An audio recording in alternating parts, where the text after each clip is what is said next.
All right, so let's talk about home appraisals.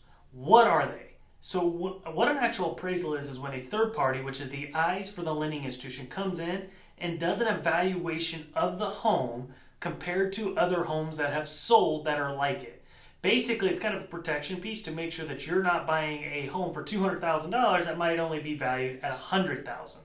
Okay, they'd come into the house, they take a few pictures, they do all this data based upon homes that have sold, and helps you get a market trend to understand what the home is going to be based upon. All right, now, how long does an appraisal take? Well, they can take anywhere between 5 to 10 minutes when you're on site. And do you have to be there? No. Typically, it's just the seller. But basically, once you order an appraisal, usually 2 to 3 days, and then appraisal gets scheduled, appraisal happens, and it's usually 3 to 4 days post-inspection when we actually get that report in, and you get a copy of it as well to see what the home appraised for. All right. Now, the next question might actually be, who pays for an appraisal?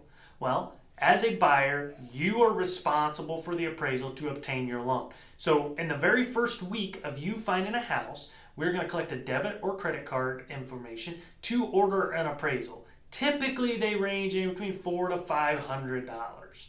All right.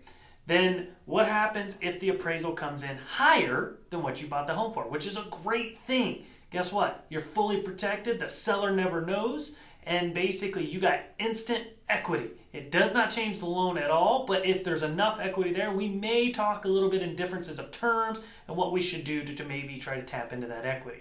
Now, the better question might be is what happens when that appraisal comes in short? If an appraisal comes in short, you got three options. One, you bring the difference to closing, which usually isn't the most common thing. Two, you actually renegotiate the purchase price, which usually is the most common thing. Or three, you walk away from the transaction and typically get that earnest money deposit back. That's today's piece about appraisals. If you've got any questions, don't hesitate to reach out. Have a great day.